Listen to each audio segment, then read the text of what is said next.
Bonsoir à toutes et à tous et bienvenue dans le club 1906. 14 années, c'est le temps qu'aura mis le Paris Saint-Germain version Qatari avant de décrocher sa première étoile. Mais c'est aussi le temps qu'aura mis Direct Racing avant de décrocher la sienne, de cocher une nouvelle case, celle de vous proposer une émission en compagnie du président du Racing Club de Strasbourg, monsieur Marc Keller. C'est aujourd'hui, c'est ce soir, soyez les bienvenus. On est ensemble comme tous les lundis avec à mes côtés ce soir Mohamed Sialiti. Salut Momo. Salut Dorian, salut tout le monde. Comment vas-tu Mohamed? Très bien, comme un lundi. Très bien, comme un lundi. Là on joue les prolongations. On pensait que c'était la dernière émission il y a 2 semaines. On joue les prolongations pour une bonne cause. Exactement. C'est un plaisir d'accueillir le président Marc Keller sur le plateau aujourd'hui. À côté de toi, Julien Conrad. Salut Julien. Salut tout le monde. Comment va l'organisateur du Trail d'Aubure? Mieux, c'est passé. C'est passé, ça y est. Ça y est. La pression est...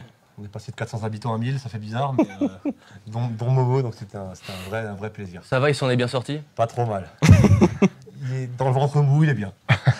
Il est en forme, tu nous l'as gardé en forme quand même. Très en forme. Bien, je salue Florian Fischer et Elliot Ehinger qui sont aux manettes et à la réalisation de cette émission. Je passe de l'autre côté du plateau pour présenter Jonathan Lebling. Salut Jonathan. Salut Dorian, salut tout le monde. Comment vas-tu Jonathan? Écoute, comme 15 jours sans Racing Club de Strasbourg, c'est toujours frustrant, mais... Va falloir faire avec. Ça fait du bien de couper un petit peu. On a vu plein de choses, on a vu à la finale de Ligue des Champions, c'est bien, on s'est régalé. Et enfin, le président du Racing Club de Strasbourg nous fait l'honneur d'accepter notre invitation. Marc Keller, bonsoir. Bonsoir Dorian, bonsoir à tous. Comment allez-vous? Très bien. C'est un plaisir de vous accueillir. Je l'avais promis à Jonathan, donc je respecte ce que j'ai promis. Eh bien, merci beaucoup. On va passer un bon lundi soir. On va revenir sur cette saison sportive, évoquer le mercato qui risque d'être assez chargé, se projeter sur éventuellement la Ligue Conférence avec ce barrage qui attend le Racing Club de Strasbourg, se projeter sur la nouvelle saison. Et puis conclure en ce lundi soir. Voilà, n'hésitez pas à partager cette émission, vous le savez, pour la faire connaître au plus grand nombre. Je me tourne vers vous, monsieur Marc Keller. On pose rarement la question aux acteurs du foot, mais j'aimerais savoir comment vous allez après cette saison où j'imagine, comme nous tous, vous êtes passé un petit peu par toutes les émotions. Ben déjà, bien sûr, la fin de saison a été difficile. Le scénario a été un petit peu cruel les 5 dernières minutes. Mais 1 heure après le match, je me suis projeté finalement d'une manière très positive en disant à tout le monde qu'on a fait une très belle saison. Voilà, moi je pense que là, on avait fixé comme objectif de lutter pour les places européennes. On l'a fait un peu mieux que ce qu'on pensait d'ailleurs. Et à part peut-être les 5 dernières minutes, moi je trouve que l'équipe a... Moi j'étais heureux, elle a donné du plaisir à notre public. Je trouve que Liam, son staff et les joueurs ont donné une bonne image de notre ville, de notre club, avec des valeurs d'engagement, un football offensif, une bonne ambiance aussi. Et que ce soit à Strasbourg, en Alsace ou en France ou ailleurs, quand je voyage, j'ai vu énormément de gens qui étaient très heureux du Racing. Donc quand les gens sont heureux, moi je suis heureux. Ce plaisir dont vous parlez, est-ce qu'en tant que président, on arrive encore à prendre du plaisir en assistant au match parce que l'équipe joue bien, elle procure des émotions? Est-ce qu'on arrive à le ressentir encore? Oui, alors bien sûr, il y a certains matchs un peu plus tendus quand il y a une pression particulière, mais moi j'essaie d'être assez calme quand c'est dur et en même temps, quand tout va bien, je monte pas sur les tables, donc j'essaie de prendre du recul. Et encore une fois, moi je trouve que vraiment on a donné une bonne image dans une saison pas facile, on en reparlera, avec les travaux du stade, avec le football français qui a traversé une certaine crise aussi, on en reparlera. Donc finalement, in fine, belle saison, même si la fin est un peu difficile. Messieurs, cette notion de plaisir, elle est revenue dans nos émissions cette saison. On a eu de superbes joueurs. Cette saison Racing, on peut évidemment parler des cadres, Santos, Petrovic, Emega, mais on a pris du plaisir tous ensemble, malgré tout, malgré l'éventuelle déception en fin de saison, on a pris du plaisir, Mohamed. Clairement. À la Lameno aujourd'hui, c'est devenu un luxe parce que le stade est guichet fermé quasiment tout le temps. Donc, 60 guichets fermés. Faut le préciser aussi. Donc non, beaucoup de plaisir. Et Marc l'a très bien dit. Aujourd'hui, il faut saluer le travail qui a été fait en amont et puis dans le groupe également. Le coach, c'est quand même un coach qui est arrivé et que personne ne connaissait, très jeune. Donc, il y a eu beaucoup d'a priori, beaucoup de bruit de couloir à son arrivée. Mais voilà, il est resté focus sur son objectif qui était de flirter un peu avec les places européennes. Et aujourd'hui, le travail paye puisque cette équipe qui était jeune, on avait souvent décrié avant ça et puis elle nous a prouvé le contraire. Julien, si tu devais retenir un match que tu as préféré vivre au stade, que ce soit dans le scénario, l'émotion vécue, quel match attire le plus ton attention après cette saison? compliqué de sortir un match parce que cette saison, c'est vraiment une courbe en fait qu'il a fait quasiment que monter avec un début de saison qui n'était pas simple. Moi, j'ai Lyon qui me reste en tête. Voilà, c'est le match qui m'a fait me lever le plus. Bizarrement pas Paris, même si c'était une très belle fête. Mais moi, ce que je vais retenir de cette saison, c'est pas forcément un match, c'est le moment où le staff, je trouve la bonne formule. Et finalement, pas se remet en question, parce que c'est un peu trop dur à dire, mais des idées de base qui ont été modifiées, des choix tactiques qui ont été faits. Et il y a eu, sur 2-3 matchs, vraiment un gros virage qui a été amorcé. Moi, c'est celui-là que je retiendrai, pardon. Mais à quel plaisir cette saison. Je disais, ça fait 6-7 ans que je suis abonné, 30 ans que je viens à la Méno, plus même. Cette saison-là, elle m'a fait me lever plus d'une fois et ça fait longtemps que c'était plus arrivé. Pourtant, on a eu des frayeurs, des belles joies, etc. Mais c'est une saison très particulière. est passé par toutes les émotions. Ouais. Et Jonathan, on évoque la maturité tactique qu'ont eu les jeunes joueurs. Celle du staff est à souligner aussi, on l'a dit en émission. Ouais, ce qui est impressionnant, c'est le peu de temps qu'il a fallu à Liam Rosenior et son staff justement pour mettre un style de jeu en place. Et ça, c'était quelque chose qu'on n'avait pas l'habitude, parce que combien de fois en émission, on a évoqué cette capacité à sortir de derrière proprement et à se mettre en danger, mais en même temps d'aspirer tout le bloc adverse. Et au début, on s'était dit, est-ce que ça va prendre, est-ce que ça va pas prendre? Et puis ça a pris au fil des matchs. Et franchement, c'était assez impressionnant à voir. Et on s'est vraiment régalé, parce que plusieurs fois, on a mis les adversaires à défaut en absorbant justement les équipes adverses. Donc non, c'était un vrai régal. Aujourd'hui, nous prenons 16 jours de recul après cette fin de saison. Président, est-ce que cette 7e place, elle correspond à vos attentes? Est-ce qu'elle correspond au niveau qu'a été celui du Racing cette saison? Je dirais sur les 6 derniers mois, on aurait pu viser peut-être un peu mieux en termes de classement, mais la fin a été un petit peu dure pour nous. Mais moi, je trouve qu'on avait fixé comme objectif de monter en puissance, être en capacité de lutter pour les places européennes. Et je pense qu'on a lutté pour l'Europe. Donc finalement, on est dans ce qu'on avait annoncé il y a 2 ans. Donc je pense que l'équipe progresse, le jeu fourni était top, je trouve. Donc l'équipe a donné une bonne image. Voilà. Après, en termes de progression pour le club, moi je pense qu'on a passé un step. Pourquoi? Parce que il y a 2 ans, on disait voilà, on était en bas, on est monté là. Pour aller en Coupe d'Europe, installer le club en Coupe d'Europe, il faut trouver un partenaire, c'est ce qu'on a fait. Mais après, il faut le démontrer sur le terrain. Et je trouve que cette 7e place est un moment très important pour le club, pour l'environnement aussi, pour dire, OK, on l'a fait, on est capable d'être 7e en jouant bien, en jouant avec une équipe dynamique. Et donc, ça va nous donner de la confiance pour progresser encore l'année prochaine. Donc, pour moi, c'est une étape importante. La semaine dernière, oui. Je voulais me permettre quand même un peu sur justement, on parlait d'Europe. Le Racing a titillé l'Europe jusqu'à la fin, à 3 journées de la fin. On rêvait même de Ligue des Champions. C'est quelque chose d'incroyable pour le Racing Club de Strasbourg. Alors, c'est incroyable, parce qu'on parlera après de la situation économique globale du foot. Bien sûr qu'être en capacité de lutter pour le top 5, top 6, c'était pas forcément prévu aussi vite. Mais quand on voit la saison, comment ça s'est passé, la qualité de jeu, la dynamique de l'équipe, l'ambiance des joueurs. Moi, je voyais le staff tous les jours. Et bien, en réalité, moi, j'avais confiance. Et je sais qu'il y a eu des critiques, il y a eu peut-être aussi des... tiens, comment ils vont faire? Mais moi, qui vois ça de l'intérieur, moi, j'étais confiant.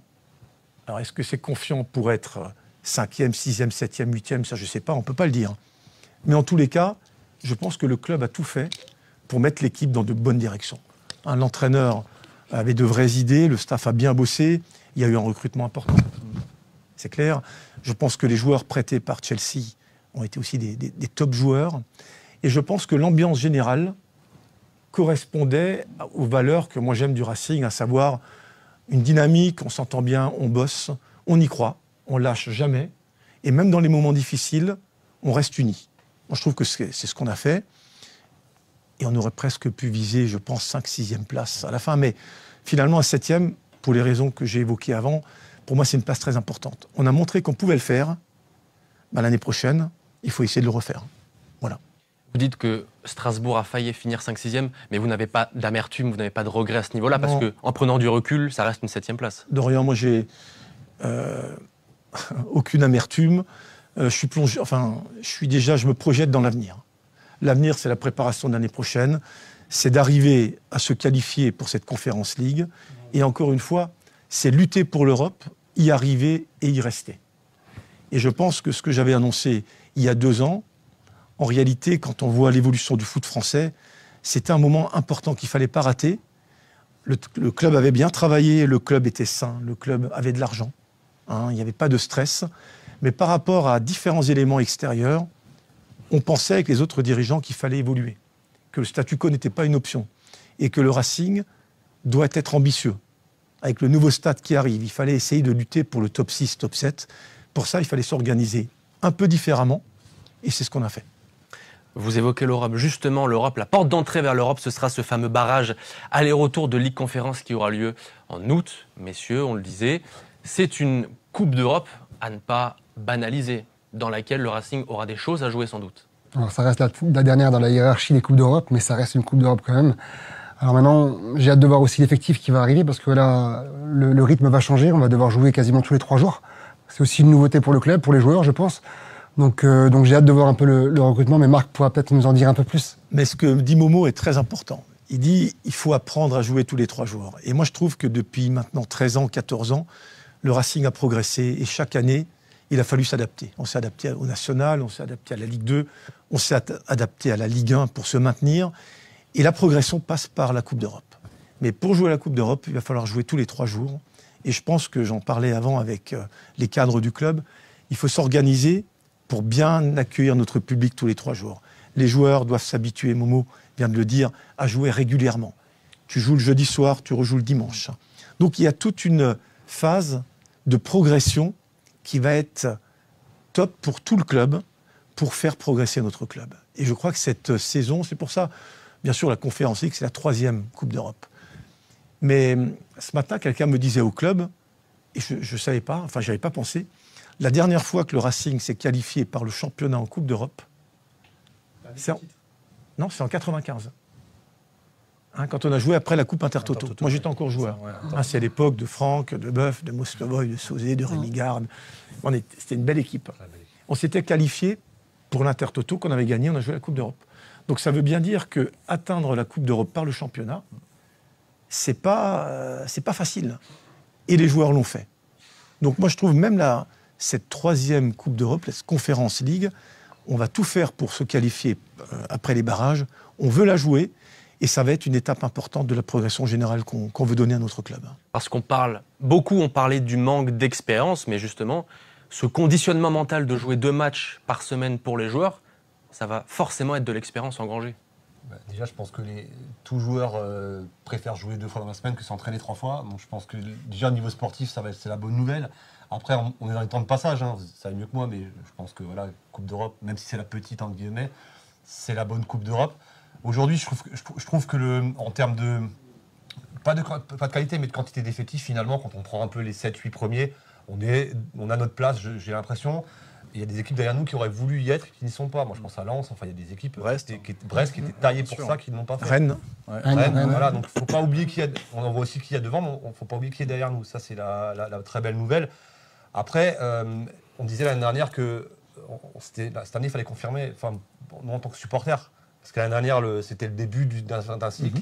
La deuxième, c'est toujours la plus compliquée. Quand vous arrivez à la première, on est moins attendu. Mais je trouve qu'on a bien. Maintenant, tu peux redire la même chose pour l'année 3. Maintenant, on va monter crescendo, tu vois. Mais vraiment, cette année-là, elle est réussie et elle a abouti. Je trouve que la 7. Alors, moi, j'étais pas déçu. J'aurais préféré l'Europa League, sincèrement. Je trouvais que la Ligue des Champions, c'était vraiment tout de suite tapé très haut, mais on l'aurait prise aussi, attention. Elle nous correspond. Maintenant, il faut la jouer. Je ne suis pas très inquiet sur l'objectif du club. Ça va. Non, mais ce qu'on a tous soulevé en émission il y a 15 jours, c'est la petite déception, et Marc l'a souligné aussi mieux que nous encore, c'est que les 5 dernières minutes, face au Havre, elles n'ont pas gâché la fête, mais tu as senti que ça a mis un petit coup de matraque. Mais effectivement, nous, on a mis 1 ou 2 jours, et puis après, c'est passé. Maintenant, à l'époque, on a gagné l'Intertoto, on a tous fait la fête, donc si on va loin... Mais à contrario, dans les tribunes, tu vois, même si ça se finit pas en notre boudin. Le match se finit pas comme on voudrait. J'ai pas trouvé un public en colère où on était quand même tous contents d'avoir passé une belle saison. Il y a la déception, c'est évident, parce qu'on passe à 3 fois. Mais Julien, c'est le football. Moi, je me souviens d'une saison, la 2e saison en national. On a failli monter à domicile. Colomiers, ça. Ouais, on a failli monter. Il manquait 1 point. Et en réalité, en sortant du match, moi, j'avais dit à tout le monde dans les loges et dans les salons, c'est la 2e saison. Jackie était entraîneur. J'ai dit, on va tirer les enseignements de cette saison et on va tout faire pour que l'année prochaine, la montée devienne inéluctable. Et je crois que quand on est dirigeant, la 7e place, c'est très bien. Si on avait été 5e ou 6e, c'était très bien aussi. Mais on va essayer de faire mieux, on va essayer d'améliorer encore les choses, on va essayer de voir qu'est-ce qu'on peut faire pour améliorer. Mais la volonté du club, c'est d'être plus ambitieux. Voilà, donc aucune déception, on a vécu de bons moments. Et ce que vous dites confirme ce que moi j'entends partout en Alsace et en France. Le Racing a fait plaisir au public. Et je trouve que ça, c'est très important. C'était pas gagné. Hein.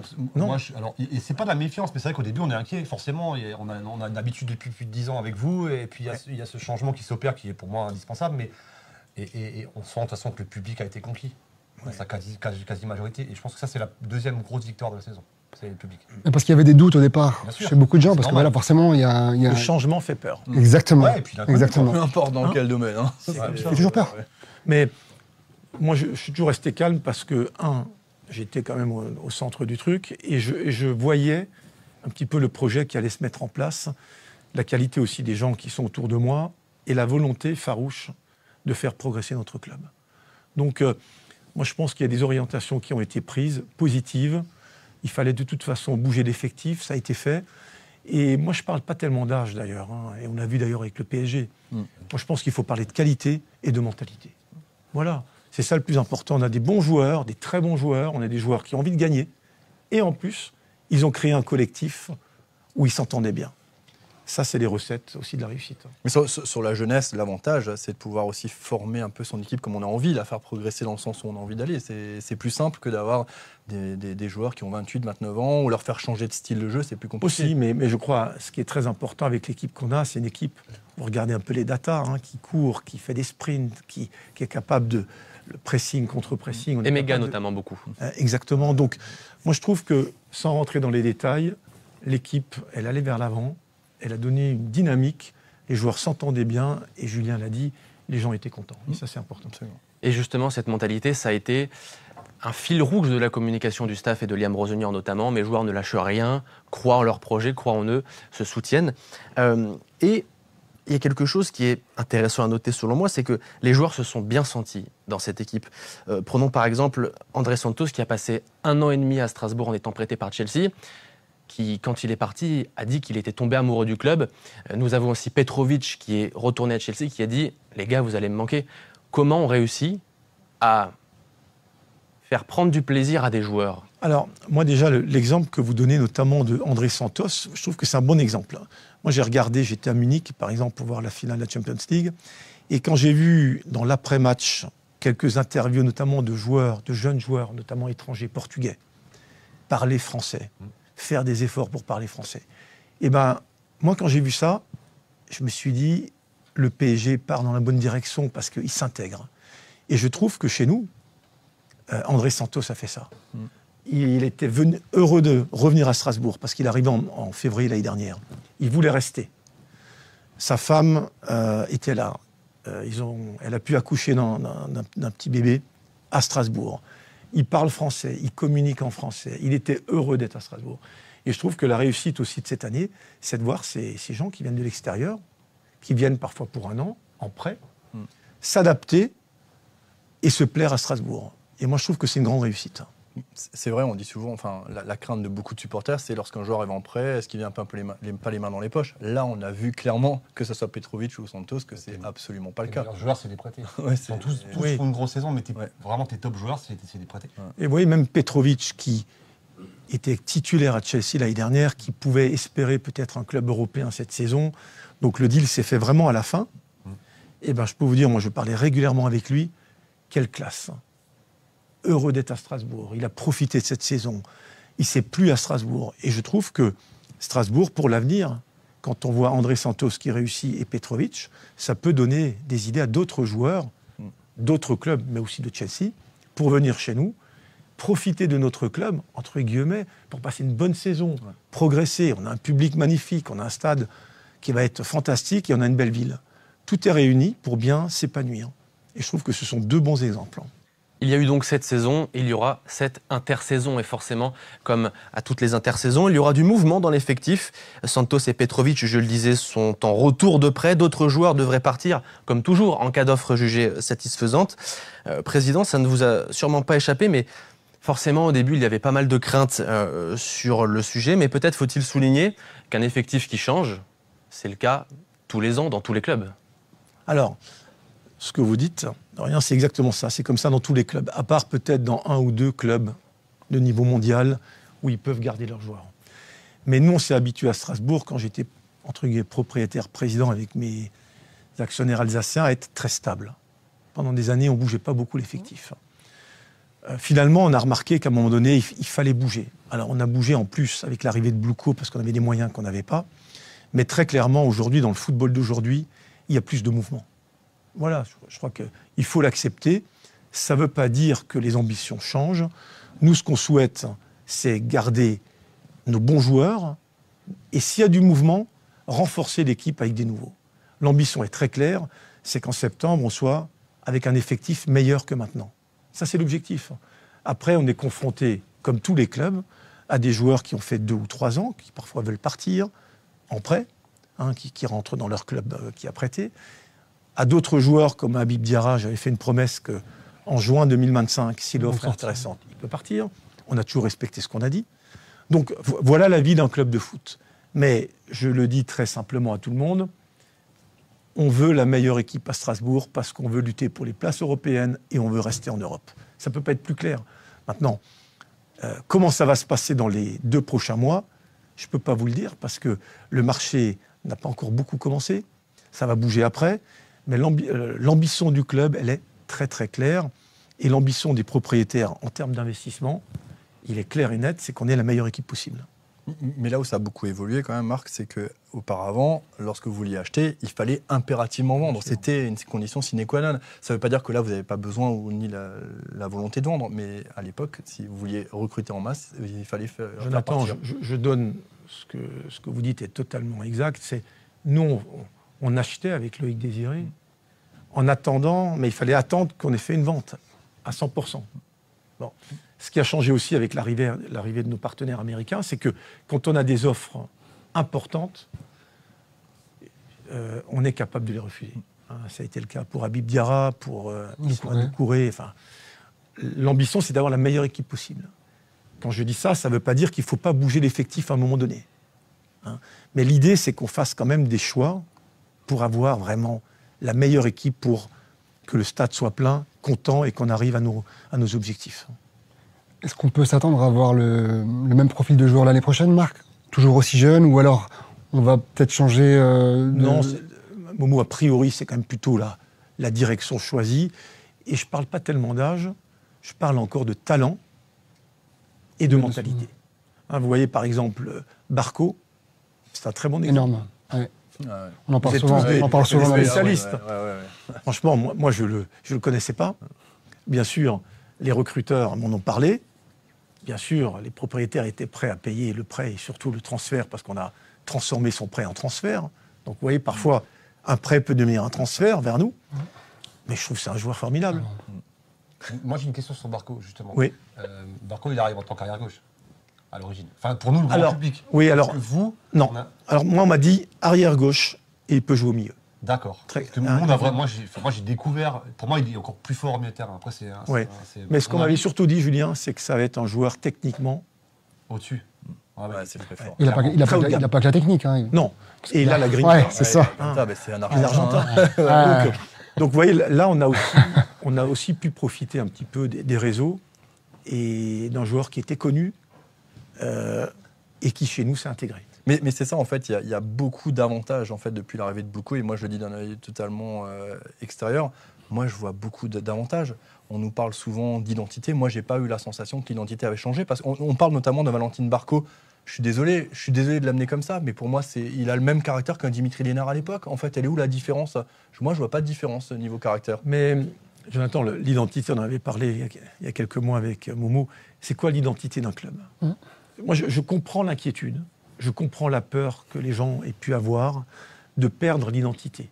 Mais l'identité, c'est quelque chose de très, très immatériel. L'identité, c'est la Méno. On est resté à la Méno, on n'a pas changé de nom. L'identité, c'est cette tribune où on voit la cathédrale. Mais l'identité, je l'ai dit avant, c'est les salariés du club au niveau administratif qui sont les mêmes quasi depuis 10 ans, même si on a tendance maintenant à recruter encore plus à cause du stade. L'identité, pour moi, c'est aussi l'engagement des joueurs. Ouais. Dimitri, j'ai mangé avec lui à midi, c'est un joueur dont quand les gens ont respecté. Pourquoi ? Il a tout donné. Eh bien, moi, les joueurs d'aujourd'hui, même ceux qui sont plus jeunes ou qui sont venus d'ailleurs, je trouve qu'ils ont tout donné sur le terrain. Donc les valeurs, l'identité du Racing est respectée. C'est pour ça que moi je pense que ce qu'on demande, ce que les gens veulent voir, c'est une équipe tonique, c'est une équipe qui joue au foot, une équipe qui ne lâche pas, une équipe qui ne triche pas. C'est ça l'identité du Racing. Et les supporters.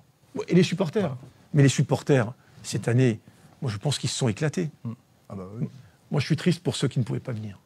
Parce que malheureusement j'en connais Ouais. beaucoup. Moi aussi. Mais on ne peut pas les satisfaire. Ça va changer.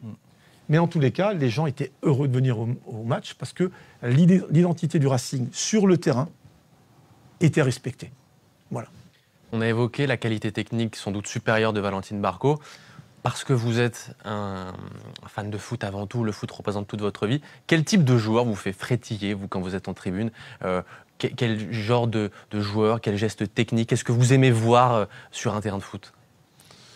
Alors, je ne vais pas parler des joueurs de Strasbourg. Non, allons-y, parlons. Parce que sinon, c'est Élargissons le champ. Bah, vous voyez, Il y a moi, un téléphone qui va sonner. non, mais par exemple, j'étais voir le match du PSG contre l'Inter. Moi, l'équipe, je pense que vous avez regardé, moi, l'équipe du PSG, je trouve c'était remarquable. Le collectif, les courses, ils ont joué en équipe, une ambiance formidable. Mais je trouve que quand moi j'ai vu ça, les jeunes joueurs qui sont arrivés du Portugal au milieu de terrain, je trouvais fantastique. Désiré Doué, je trouve que vraiment, ça a donné une super image du football en général. Voilà ce que j'aime.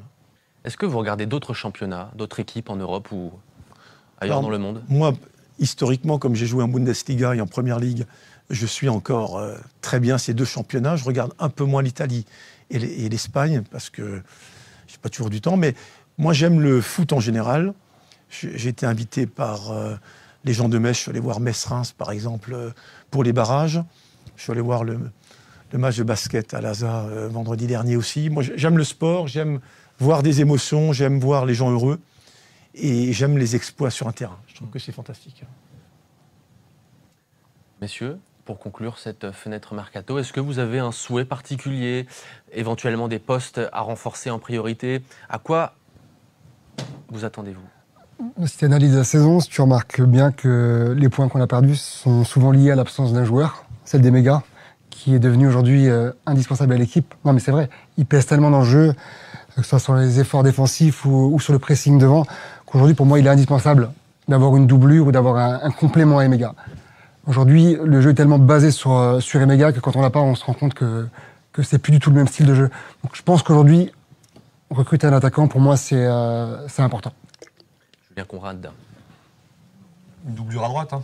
Je pense que Doué était un peu seul sur ce poste-là. Après, ça va dépendre des départs, c'est toujours pareil. Je pense que, même si on disait avant que les arrivées sont moins impactées par les départs, mais oui, peut-être doubler ce poste-là. Moi, j'ai hâte de voir qui va arriver dans les buts, parce que même si on a une excellente doublure, moi j'ai tellement été conquis par Petrovic que je me demande si on va pouvoir faire plus fort. Quoi. On a eu des bons gardiens ces dernières saisons. Hein, pour moi, j'ai toujours dit, ça fait un an que je dis, on a pour moi le meilleur gardien que j'ai connu au Racing. Petrovic. Ouais. C'est vraiment, vraiment hyper complet, c'est impressionnant. Et on l'a dit au bout de 2 émissions. Un échauffement et 2 arrêts, j'ai dit, lui, il est vraiment, vraiment au-dessus de la motte. En tous les cas, je ne vais pas rentrer ni nominativement, ni en termes de poste, mais sachez qu'on y travaille et qu'on veut être présent pour investir encore, pour que l'équipe soit forte. Ouais, c'est très clair. Il peut y avoir des mouvements, mais on veut une équipe forte. C'est très clair. De toute façon, je vais rien apprendre. C'est surtout pas moi qui vais apprendre quelque chose à Marc, mais clairement, aujourd'hui, si tu veux jouer l'Europe et tu veux être ultra compétitif, tu es presque dans l'obligation de doubler tes postes. Ça, c'est logique, en fait. Tout le monde le sait dans le football. Donc, après, Cette saison au Racing en Ligue 1, il y a évidemment plusieurs buteurs différents. Savez-vous combien y a-t-il de buteurs différents au Racing cette saison? c'était pas une soirée cuise, normalement. On a marqué. Hein? Moi, j'aurais dit 9-10 hein, Ouais, 10. Tout le monde a marqué quand même. plus. 14. Ouais, 14, hein. Ouais, tu vois, tout le monde. 14. Il y a des unités un petit peu insoupçonnables, Doucouré à Reims, Abakar Siela notamment. Voilà tout. C'est 14 pas une soirée buteurs cuise, hein. Non, non. Ok, Mais j'en distille un petit peu partout, Ouais, vous le ouais, savez. ouais, ok. On ne change pas une équipe qui gagne, ou pas Oui. d'ailleurs. Bref, on a parlé des investissements. Peut-être le moment d'évoquer les travaux qui continuent de progresser au stade de la Méno. Alors cette saison, la capacité maximale a été réduite. Ça n'a pas empêché la foule forcément de se rendre en masse au stade de la Méno. Expliquez-nous un petit peu quelle est la suite. Alors, on le sait, la fin des travaux pour la grande tribune sud est prévue pour ce mois d'août. Exactement. Donc, autour du 15 août, on va récupérer la tribune sud totalement terminée. Et on a commencé dès le lendemain du match du Havre la rénovation de la tribune est, la tribune famille, la tribune nord. Fin août, on va récupérer donc la tribune sud, comme je viens de le dire, mais aussi la tribune est terminée. Donc on va passer de 19 000 et des poussières à 25 000. À partir de début novembre, on va récupérer l'ensemble de la tribune nord et on va passer à 31 000. Et on passera à 32 000 en fin de saison. Donc voilà, c'est très schématique. On était à 25, on est tombé à 19 cette saison. On va repasser à 25, on va passer à 31 et on terminera à 32 000 spectateurs. Du coup, pour les barrages, on sera à combien? Là, on va être à 25 000. 25 000 encore. Exactement. Avec la tribune D'accord. est en état de travailler, comme la tribune sud, la tribune ouest, mais pas la tribune nord. Voilà. Marc, vous êtes à la Méno tous les jours. Cette nouvelle tribune, vous l'avez vue sur plan. Aujourd'hui, vous la voyez évoluer au quotidien. Qu'est-ce qu'elle vous inspire? Parce qu'on l'a visitée avec Momo il y a un mois à peu près. Moi, ça m'a mis des frissons. En fait, ça me fait penser au plus grand stade qu'on peut voir. C'est magnifique. Pour moi, c'est une longue histoire. Ça a commencé en 2017, quand on était en Ligue 2, où on commençait à être quasi plein à chaque match. Et on avait raté quand même la Coupe du Monde, le Championnat d'Europe. Le Racing montait. Et moi, j'ai pensé tout de suite qu'il fallait réfléchir aux infrastructures, parce que dans 4 ou 5 ans, ça allait devenir la clé.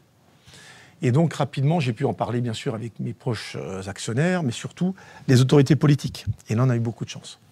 La métropole, la ville, la région, la CEA, tout le monde a suivi. Et on a co-construit ce projet avec les collectivités, où bien sûr la métropole, donc là c'est Pia Ims, les 2 dernières années ou 3 dernières années, a joué aussi un rôle important pour qu'on y arrive.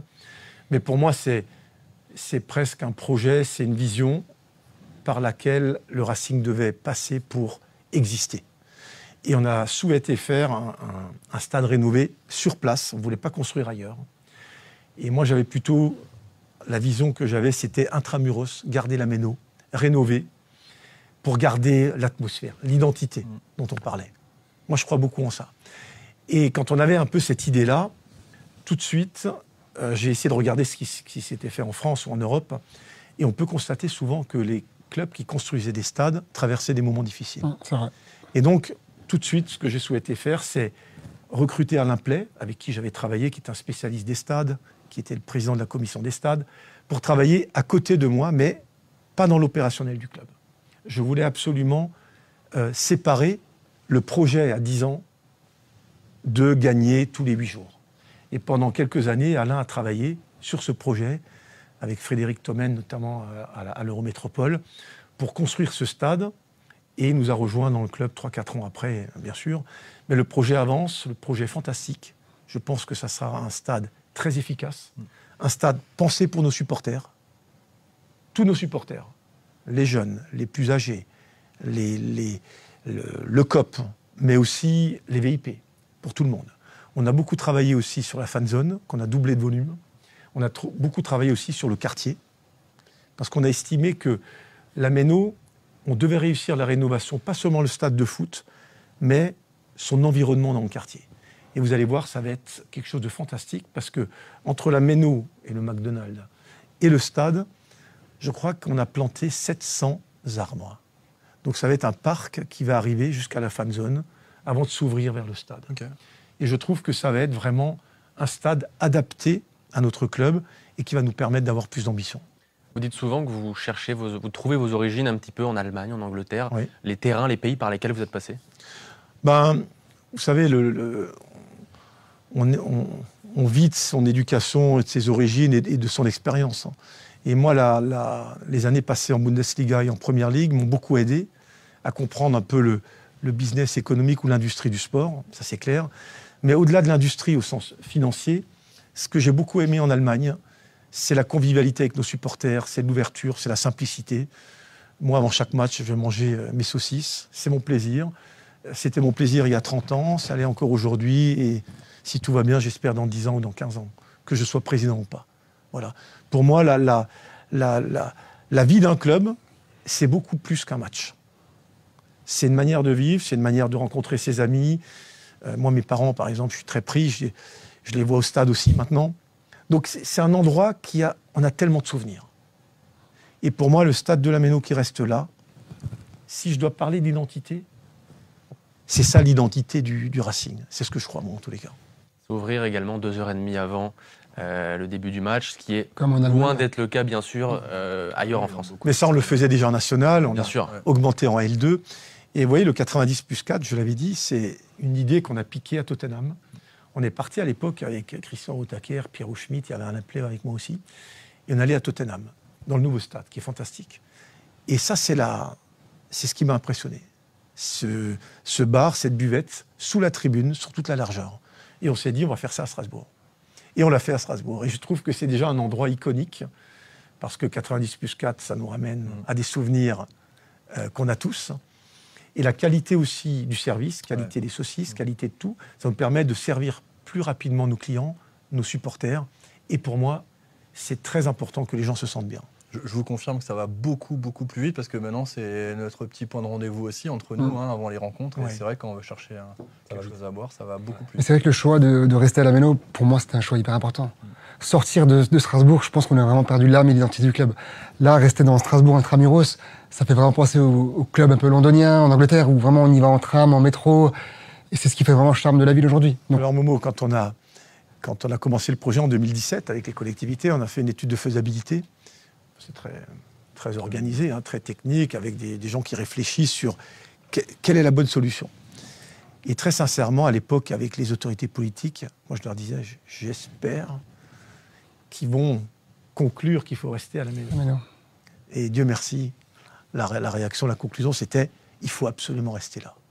Et moi, je pensais que le stade, c'était entre 30 000 et 35 000. Et en réalité, ils ont dit 32 000. Et ça correspondait vraiment, pour moi, à la vision qu'on devait avoir de notre stade. Bien sûr, le moderniser. Et la phrase qu'on avait un petit peu utilisée, c'est le stade de demain avec l'ambiance d'aujourd'hui. Donc, on voulait garder la tradition.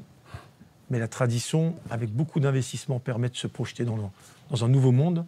Et on va y arriver au mois d'août. Oui, puis 32 000, je pense que c'est la jauge parfaite. Aujourd'hui, c'est Ouais, c'est parfait, je pense. Non, mais beaucoup de supporters disent c'est trop petit, il aurait fallu 40 000. Non. Mais si c'est pour être 40 000 et puis pour recevoir le Havre et être à 32 000, ça sert à rien. Autant qu'on soit plein tout le temps, que ça soit là. Pas sûr.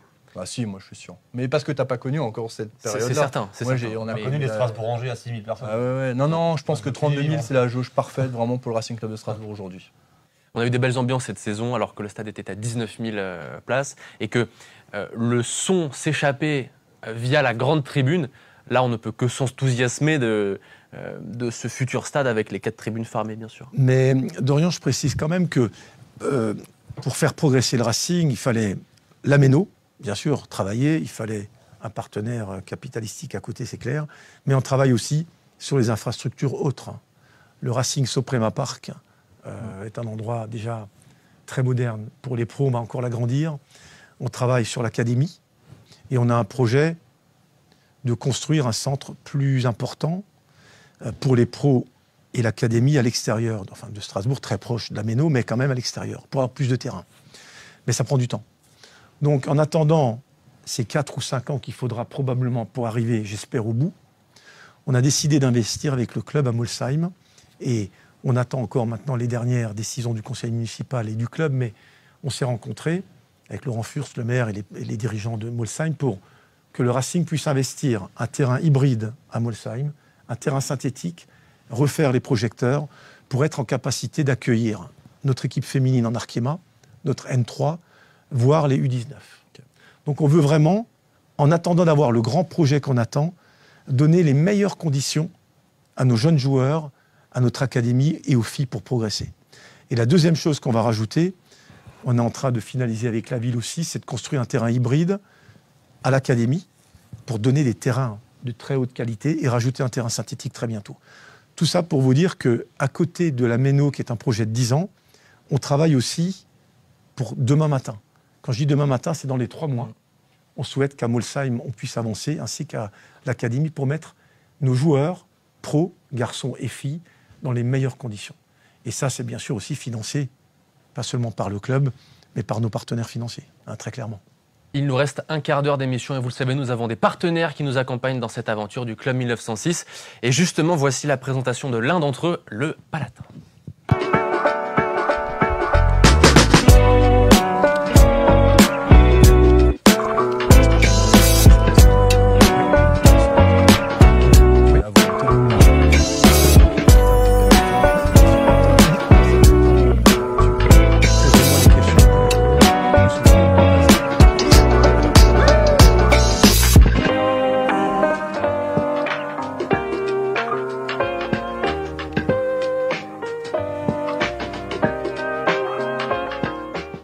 Dans cette ultime émission de la saison en compagnie du président du Racing Club de Strasbourg, monsieur Marc Keller. Monsieur Keller, on vous dit et redit, on vous fait souvent les mêmes reproches, les mêmes remarques depuis 2 ans, mais vous l'avez dit et redit, les investisseurs qui ont racheté le club à l'été 2023 ne sont pas là que sur du court terme et ont une vision beaucoup plus globale et bien plus long terme.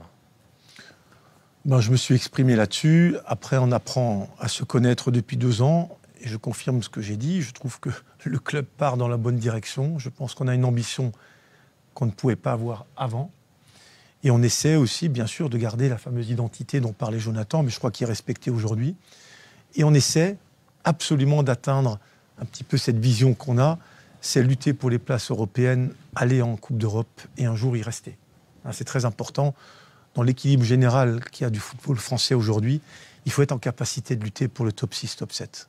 Avant, on pouvait y arriver, comme on l'a fait avec Julien Stéphan la première année. Mais pour moi, c'est d'une manière conjoncturelle, c'est-à-dire une bonne année où tout se passe bien, tu peux être 6e. Nous, ce qu'on souhaite faire, un jour, c'est arriver à le dire en début de saison et le faire à chaque fois. Ce qui n'a rien à voir en termes financiers.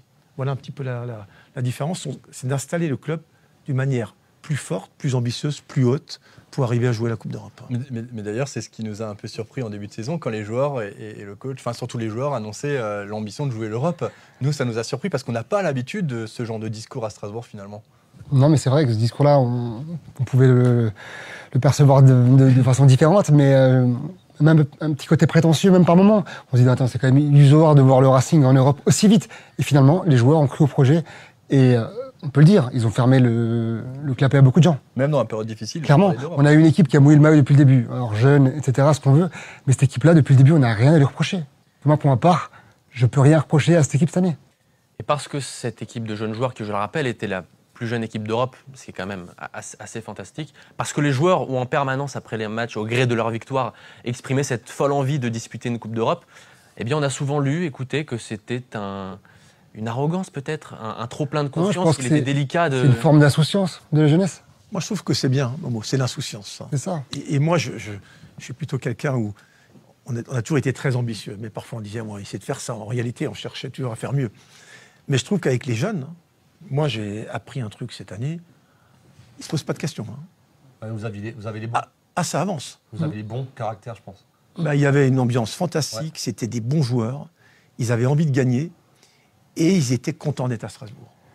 Et moi, je trouve que quand on voit un vestiaire, moi je l'ai vu de l'intérieur, vivre comme ça, tu ne sais pas où tu vas terminer. Mais tu as l'espoir de faire quelque chose. D'ailleurs, il y avait une réunion intéressante en début de saison sur la place de l'équipe.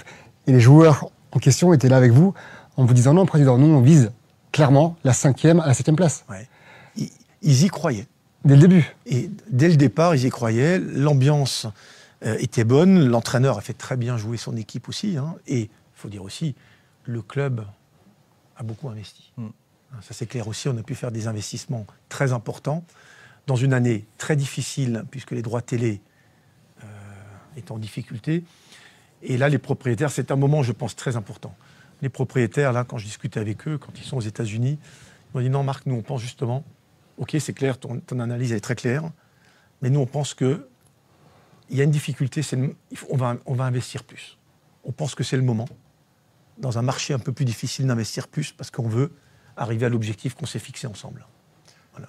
Mais pour parler mercato, maintenant j'ai une question. Emmanuel Emega, qui est le meilleur attaquant du Racing actuellement, c'est un joueur qui pourrait avoir des offres et qui pourrait partir. Pourquoi vous souhaitez le conserver?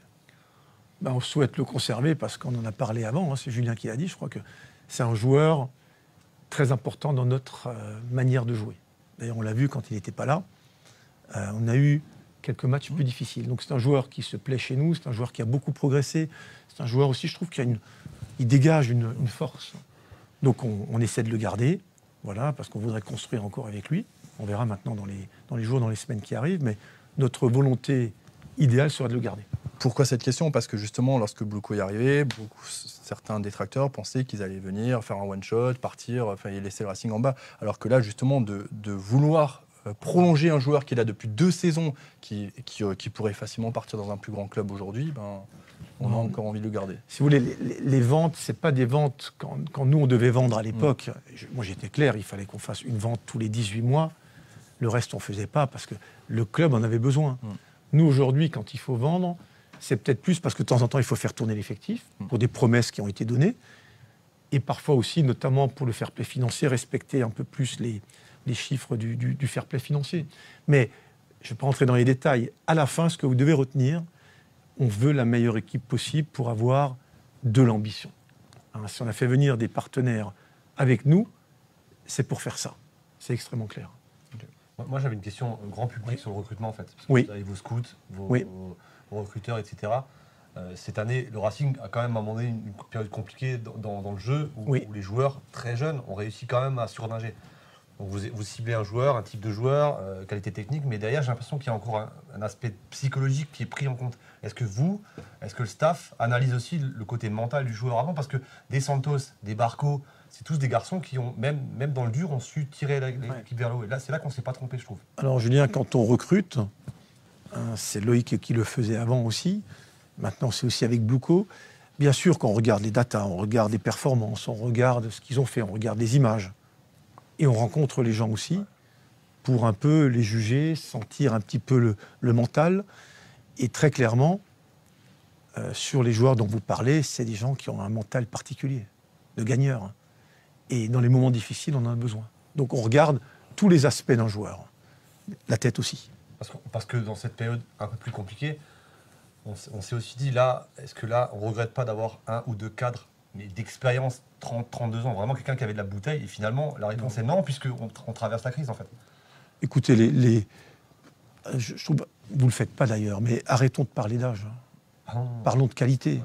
Moi j'étais, par exemple, ça m'a surpris, parce que je reviens sur ce que j'ai vu à Munich, quand j'ai regardé l'équipe du PSG. Vous trouvez que c'est une équipe c'est une équipe jeune. Une maturité incroyable. C'est une des plus jeunes en Champions League ces dernières années. Mais quand on les regarde jouer, quand je regarde Neves, Doué, Vitinha, On dirait que c'est des vieux. quand vous regardez Habib Diarra ou André Santos, est-ce que vous pensez que Habib est né en 2004 ? Pas du tout. On ne regarde pas l'âge, on regarde ce qu'il fait.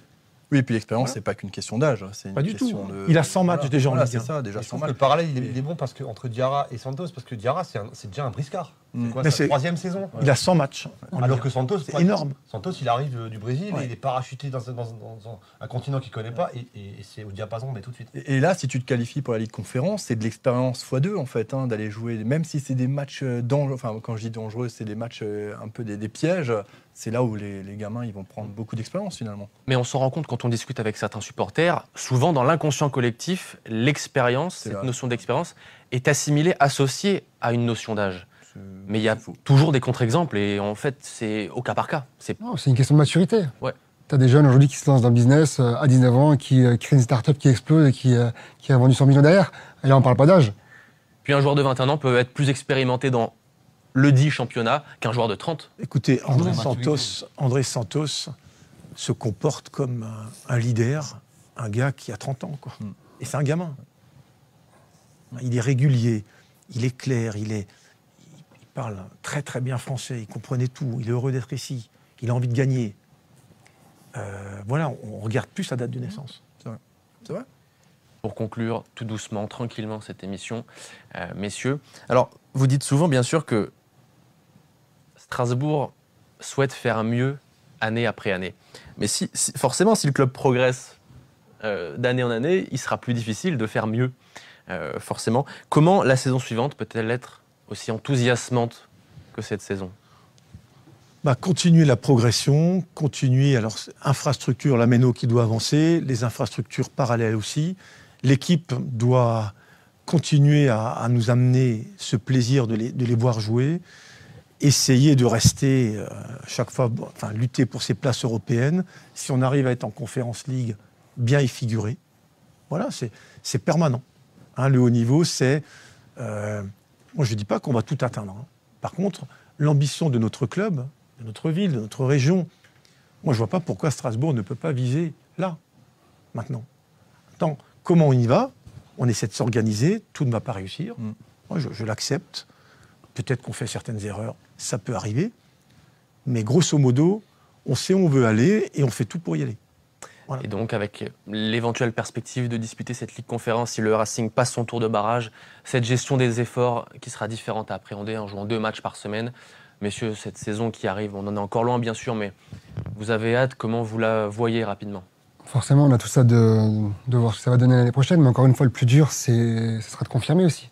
Parce que faire une saison comme on l'a fait, ça peut arriver. Ça arrive par le passé avec Julien Stéphan, où pour moi, on était un peu en sur-régime à ce moment-là. Aujourd'hui, voilà, le plus dur pour les joueurs et pour le club sera de confirmer justement et de poser les bases de l'apprentissage qu'on veut justement arriver à maturité et arriver justement à ces équipes qui vont jouer chaque année, qui vont titiller de place européenne régulièrement. Souvent, ce que l'on dit, c'est que le plus dur n'est pas d'y arriver, mais d'y rester. Moi, j'ai une petite question, Marc. Je me permets, je change de sujet complètement parce qu'il ne nous reste plus beaucoup de temps. Je suppose que c'est le cas. Loïc Désiré a quitté le Racing Club de Strasbourg pour occuper un très bon poste du côté de Rennes. C'est quelque chose qui a été anticipé? C'est quelque chose que vous aviez imaginé en début de saison? J'imagine le départ de Loïc depuis 10 ans. Puisque chaque année, il était sollicité par des gens. Ça a été, d'un point de vue sportif, avec les entraîneurs respectifs, plus proches. On a bossé ensemble, main dans la main. On se parlait 10 fois par jour, tellement j'avais besoin de ses yeux, quand moi je faisais les négos derrière pour savoir comment mettre le curseur. Donc on a été très proches. Maintenant, il a été très correct, parce qu'il a été fortement sollicité il y a 2 ou 3 ans encore. Et je pense que le club n'aurait pas été prêt il y a 2-3 ans pour son départ. Avec l'arrivée de Bluco, il a travaillé 2 ans parfaitement avec eux. Il était en contact direct avec ses homologues de Chelsea. Ils échangeaient sur les datas, sur les réseaux, sur les pays. C'était ultra intéressant. Ceci dit, et d'ailleurs il l'a dit dans la presse, passer à côté de Rennes pour être directeur sportif à 1 heure de chez lui, il ne pouvait pas le refuser. Donc moi je suis très fier, très heureux pour lui, et très fier. Parce que ça veut dire que le Racing a fait progresser quelqu'un, il a été de toutes les aventures et il part à Rennes. Moi, je trouve que c'est fantastique. Bluco est là, donc déjà, on est quand même mieux protégé que s'il n'était pas là avec le départ de Loïc, et on va le remplacer. Mais on ne va pas le remplacer poste pour poste. On réfléchit, parce que l'organisation évolue, parce qu'on travaille maintenant aussi ensemble, entre guillemets, et on essaie de trouver le bon profil. Voilà.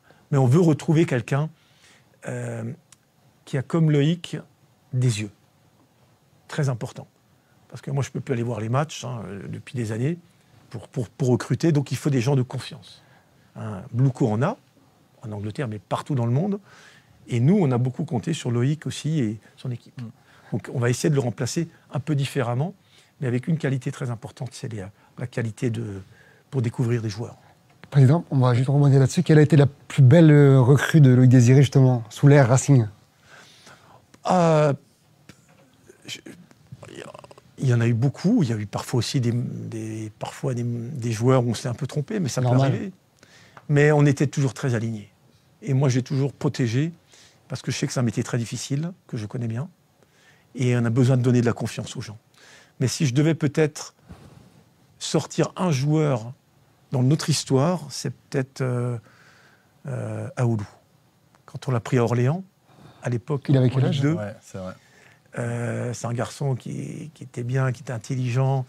Il est arrivé chez nous, et après on l'a vendu à Monaco. C'était un des premiers gros transferts, et qui a un peu lancé la machine.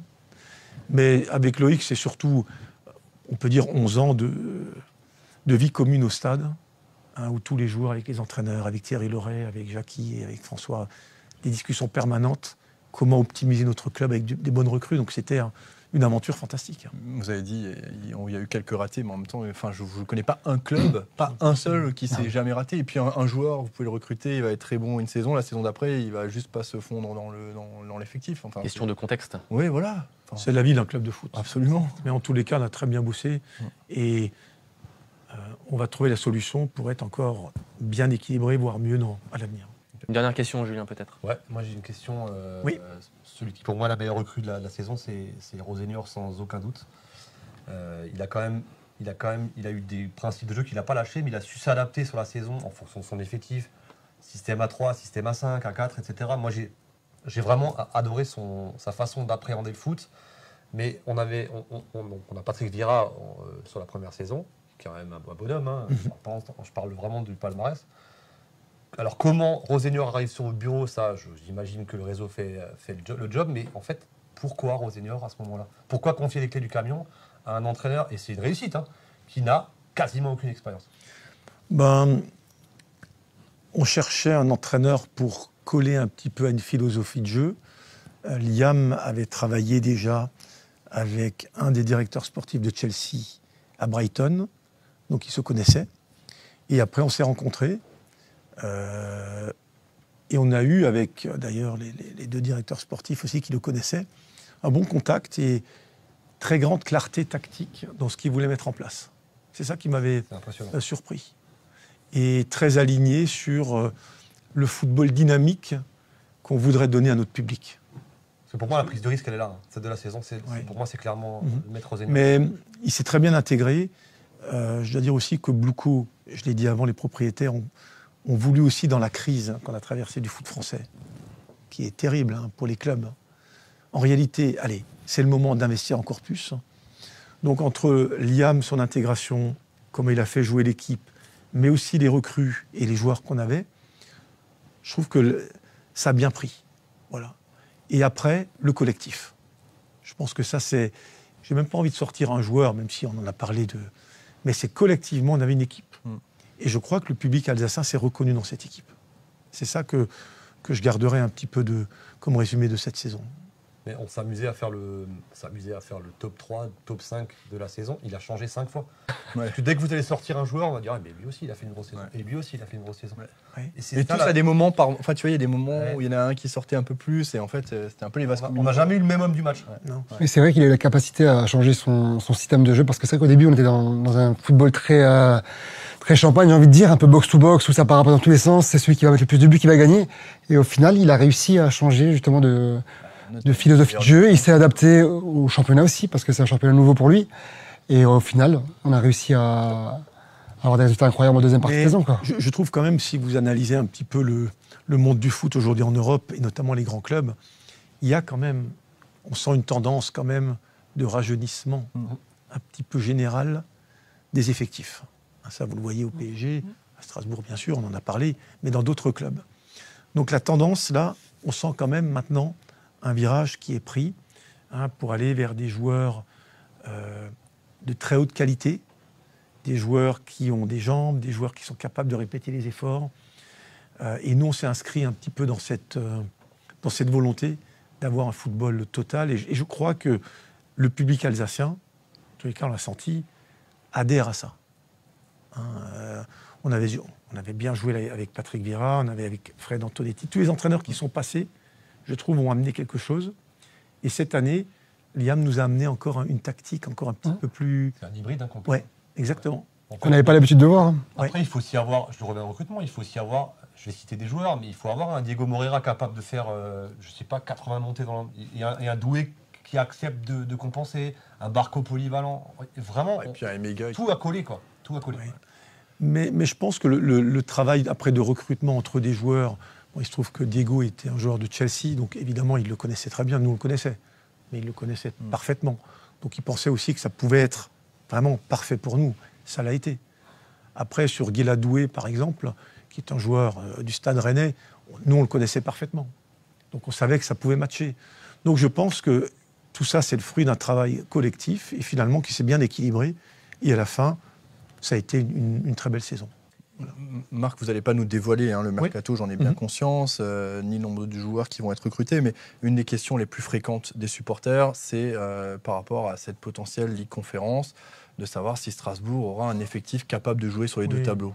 Non, mais moi j'ai la réponse. Je pense connaître votre réponse, mais j'ai pas les détails. Voilà. Parce que j'ai pas les détails parce que pour l'instant, il va encore se passer des choses. Mais ce que je peux vous dire, c'est que l'équipe sera renforcée comme on peut, même s'il y a des départs. La volonté, c'est si on arrive en Conference League, c'est de la jouer et de nous habituer à jouer. Julien en parlait tous les 3 jours. Momo aussi, c'est très important. Je pense que le club doit progresser. C'est une voie de progression pour nous, de dire, voilà, tu joues le jeudi, mais le dimanche, quand tu joues à domicile ou à l'extérieur, à l'autre bout de la France, il faut être présent. On a besoin de passer par ça pour faire progresser notre club. Et c'est pour ça que pour moi, c'est capital que ces barrages, on arrive à les passer. On veut jouer la Conference League. C'est très important. Est-ce que c'est une compétition attrayante pour des potentiels recrues, la Conference League? Ah oui, tu joues la Coupe d'Europe. L'Europa League, c'était mieux. La Champions League, vous la connaissez. Mais même la Conference League, Strasbourg est placé, si on y arrive, sur la carte européenne. Okay. Donc on progresse. Et pour moi, c'est moteur pour attirer les joueurs. Okay. Ou pour les garder parfois. On pourrait en parler des heures de ce Racing 2024-2025 de Liam Rosenior, mais nous allons conclure quand même cette émission. Jonathan, Julien, Momo, un dernier mot peut-être avant de conclure cette émission auprès de notre invité. Merci d'être venu. Moi, ça fait 12 ans. Colomiers, c'est le premier match qu'on s'est connus et ça fait 12 ans qu'on attend. Enfin, attend. Et moi, je suis ravi. C'était un plaisir. Et puis, pas de langue de bois en plus. Donc, après, je suis pas surpris. Mais merci. Puis merci, parce qu'il y a quand même beaucoup de monde. Non, mais Julien, moi, je vais pas trop dans toutes les émissions. J'essaie de rester aussi dans mon... Parce que je veux pas être influencé. Parce que quand on est président d'un club, c'est une fonction qui est prenante, qui est difficile. Et il faut garder beaucoup de sang-froid. Et pour éviter d'être... garder le sang-froid pour prendre des bonnes décisions, je pense qu'il faut pas... Il faut être présent. Moi, je suis présent, très présent au club. Mais en même temps, ma seule boussole, il n'y en a qu'une. Quelle est la bonne décision pour le Racing? Et une fois que vous dites ça, c'est plus facile de prendre des décisions. Et parfois, elles sont difficiles, croyez-moi. Être dirigeant d'un club, c'est très difficile, c'est très pesant, c'est très stressant. Moi, j'ai une toute dernière question, Marc. Vous n'êtes pas obligé d'y répondre. Hein, mais c'est pas pour relancer le débat, pas du tout, parce que c'est pas l'idée de ma question. Mais comment vous avez vécu personnellement ce climat de défiance en début de saison? Comment est-ce que vous avez vécu ça? Comment vous avez vécu le fait que ce COP qui est merveilleux, qui met une ambiance extraordinaire, ne chante plus pendant le premier quart d'heure?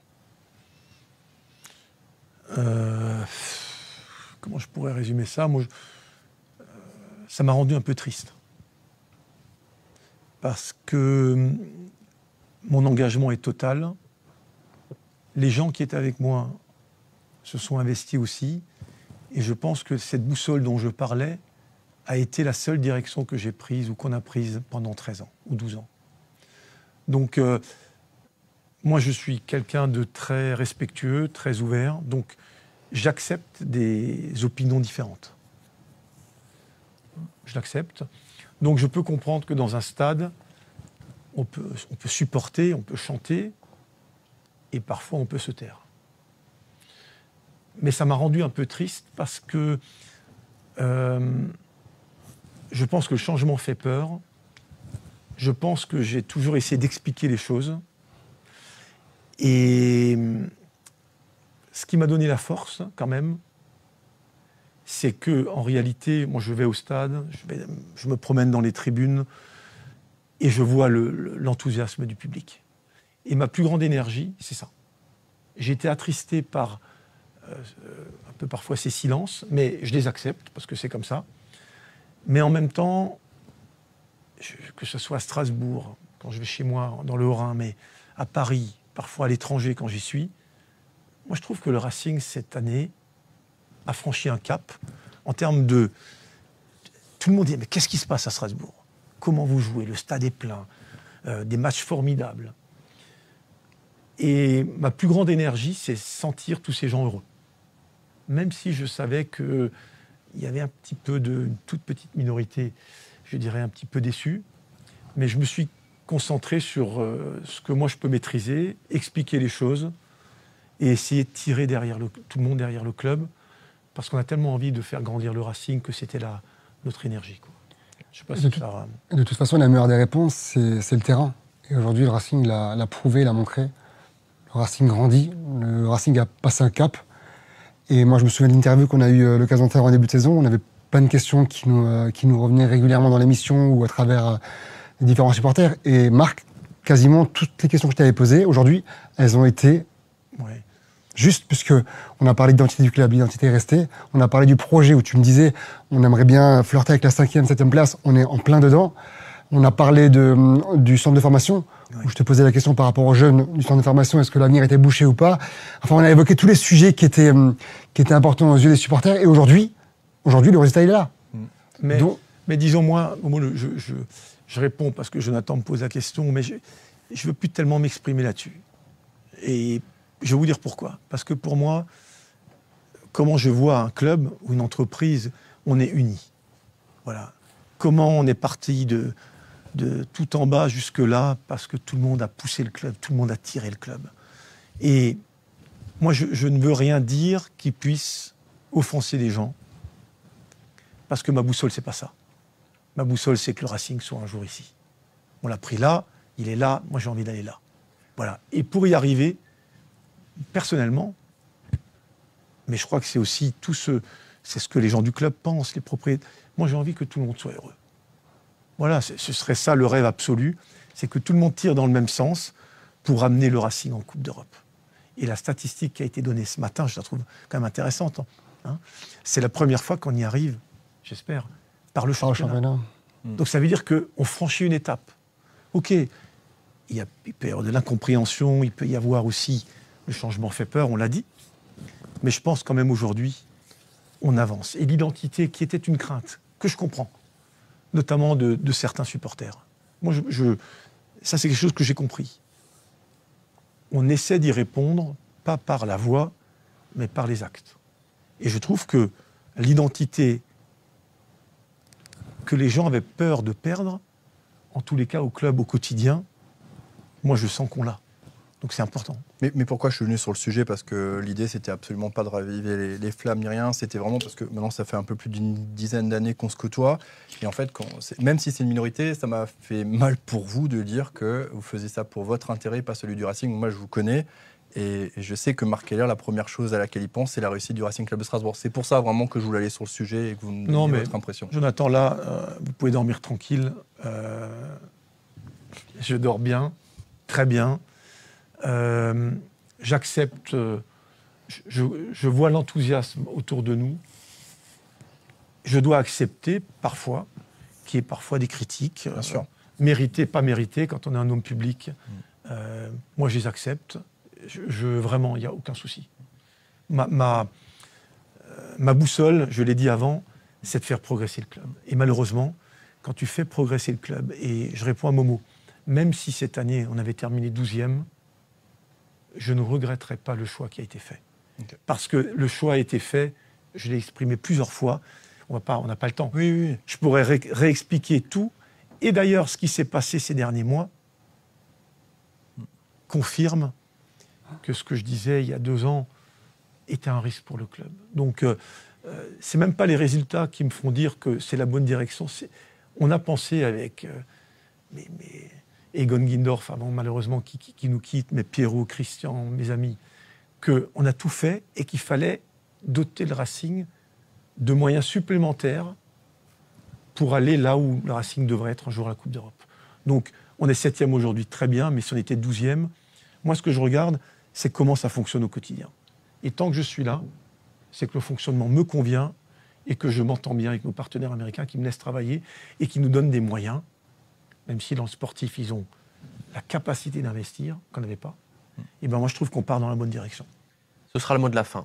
plaisir sincère, Marc Keller, d'avoir conclu cette Merci émission et cette saison avec vous. Merci à toutes et tous pour le soutien que vous avez accordé à cette 14e année de Direct Racing. En route pour la 15e, en route pour éventuellement, on l'espère, cette Ligue Conférence. On va renforcer tous ensemble notre culture foot avec cette 3e Coupe d'Europe. Jonathan, Julien, Momo, merci de nous avoir encore une fois accompagnés cette saison. Je salue également Florian Fischer, Elliot Ehinger aux manettes de cette émission, et Loïs Franchi bien sûr aux photos. Merci à Geoffrey Volson-Leguel et Guillaume Boisseau qui ont rendu cette émission possible et désormais conclue. Marc Keller, encore un grand merci. Merci. Bon mercato. Voilà, bonnes vacances. Votre téléphone va... Et rendez-vous au mois d'août. Des vacances bien méritées. Rénové et le barrage. Voilà. Et puis rendez-vous la saison prochaine sur le plateau. La saison prochaine. Sur le plateau, la saison prochaine. En fin de saison. En fin de saison. En fin de saison, bien sûr. En fin de saison. Bien, le rendez-vous est donné. Merci à toutes et tous. C'est la fin de ce Club 1906. On se retrouve donc, selon les mots de Marc Keller, la saison prochaine en août. D'ici là, bon été, bonnes vacances et à bientôt. Salut. À l'ère du numérique, l'administratif reste un marathon pour les entrepreneurs. Leader de la numérisation, Numérise présente sa dernière création, Jedzilla.